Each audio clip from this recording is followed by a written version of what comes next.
Juegos que en sus años de lanzamiento se han dedicado a vender humo, prometer más de lo que podían a sabiendas de no siempre conseguir sus objetivos.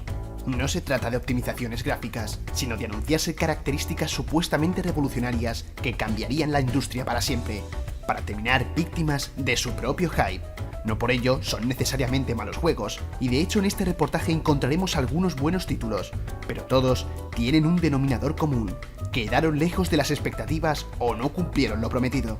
Bienvenidos a un mundo de lo que pudo ser y no fue, a lo que estábamos dispuestos a esperar y lo que recibimos más tarde. Un reportaje dedicado a promesas incumplidas y una ambición prácticamente inalcanzable. Y vamos ya con nuestro primer ejemplo. Lo que prometió revolucionar el mundo de los shooters, lo que tuvimos un juego de acción corriente.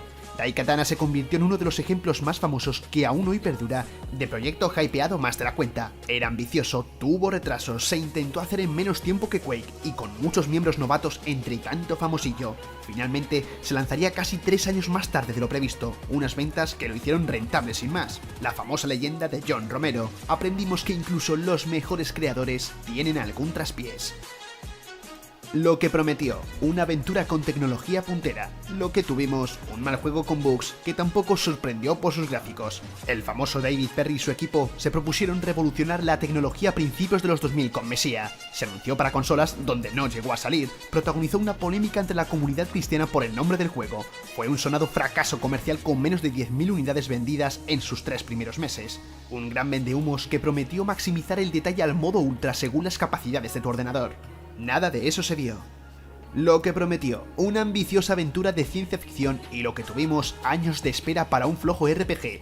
Two Human de Silicon Knights es otra de esas vendidas de moto cuya expectación va en aumento según pasan los años, y en este caso, según salta de un sistema a otro. Se anunció en 1999 para PlayStation, y los diferentes avances en las revistas oficiales de las distintas consolas pusieron los dientes muy largos con un título bastante irregular y de control cuestionable, convirtiéndose en una decepción para aquellos que seguían su pista durante casi 10 años. Realmente nunca aspiró a cambiar el género.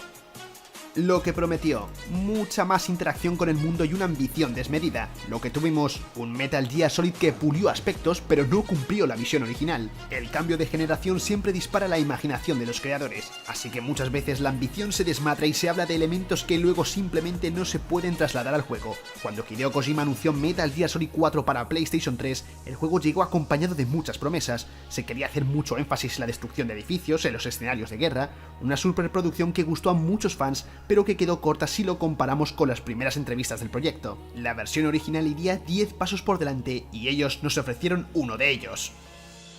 Lo que prometió, una destrucción a gran escala nunca vista, y lo que tuvimos, un shooter que no cumplió con sus expectativas. Crackdown 3 se presentó en pleno furor sobre las posibilidades de la computación en la nube, una tecnología que serviría para eliminar las limitaciones del hardware local, ya fuese la inteligencia artificial o aspectos gráficos. Se utilizó como punta de lanza para demostrar físicas y destrucción en tiempo real imposibles de ver en sistemas domésticos. Con Epic Games y Sumo Digital era un título con buenas ideas, pero que apenas evoluciona una fórmula que ya tiene más de una década.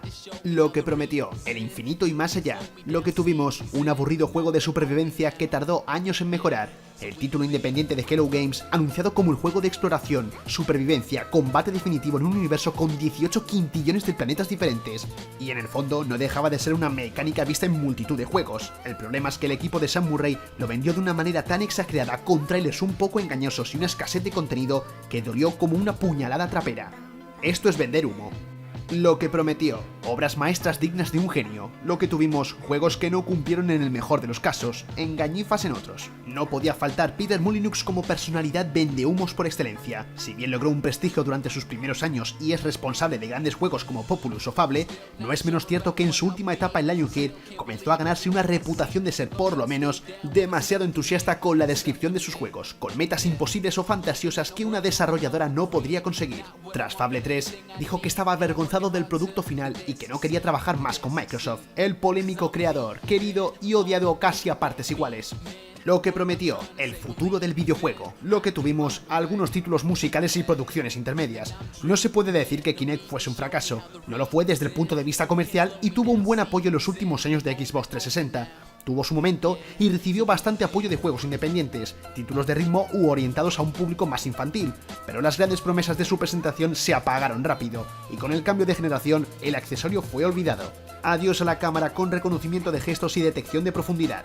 Uff, lo que prometió. Blade Runner más Keanu Reeves más GTA V más The Witcher 3 elevado a la enésima potencia. Lo que tuvimos, un RPG plagado de bugs, diseño anticuado y rendimiento injugable en consolas. Pero esto no solo va de bugs. Cyberpunk 2077 también estuvo acompañado de vídeos engañosos y declaraciones sobre el buen rendimiento en PS4 y Xbox One, algo que no era cierto, y una tonelada de características que fueron eliminadas o recortadas de manera drástica. Resultó ser una aventura espectacular en lo visual, al menos en los PCs más potentes, y un RPG que brilla en el cuidado de sus misiones, tal y como podríamos esperar del CD Projekt Red, pero las expectativas alimentadas por la desarrolladora eran inalcanzables. La comunidad confía en que tarde o temprano este título pueda sacar su mejor cara, por lo menos que lo intenten.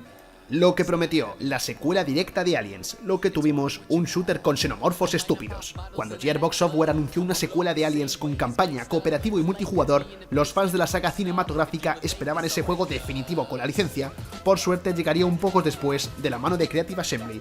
Lo tenía todo para triunfar, y los vídeos daban esa buena impresión, pero entonces llegó el lanzamiento, inteligencia paupérrima, y luego se descubrió que por una errata en el código, gráficos mediocres, problemas técnicos, en fin, de todo. Lo que prometió, el regreso triunfal del mítico Duke Nukem. Lo que tuvimos, un juego que terminó por enterrar la licencia, al menos por el momento. Se criticaron los gráficos, el humor anticuado, mecánicas simples, la historia, diseño sin pulir, tosco y burdo. Un fiel reflejo del caótico desarrollo. No es que Duke Nukem Forever pretendiese reinventar la industria, pero durante una década fue puro vaporware y Gearbox lo presentó por todo lo alto. Tantos años de desarrollo acumularon hype y morbo por ver en el mercado este título. Lo que prometió, unos gráficos de nueva generación increíbles. Lo que tuvimos, una aventura que no sorprendió tanto como su primer vídeo. Fue uno de los primeros títulos de nueva generación que presentó cómo podían ser los gráficos en años venideros. La mayoría de usuarios pensó que la versión final sería tal y como se mostraba en la secuencia. Como juego era más que decente, pero no se distinguía mucho de otros mundos abiertos. El hackeo no era suficientemente interesante y le faltó bastante personalidad. Este y el caso de Assassin's Creed Unity se convirtieron en puntos de inflexión para Ubisoft, desde luego. Y llegamos al final, familia de Vandal, con Star Citizen, lo que prometió, el juego espacial más ambicioso de la historia, y lo que tuvimos, un desarrollo que no parece tener fin.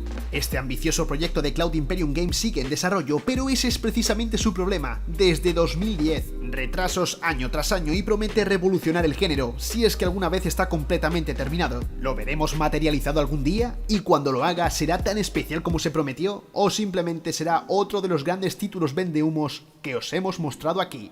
Ya veremos.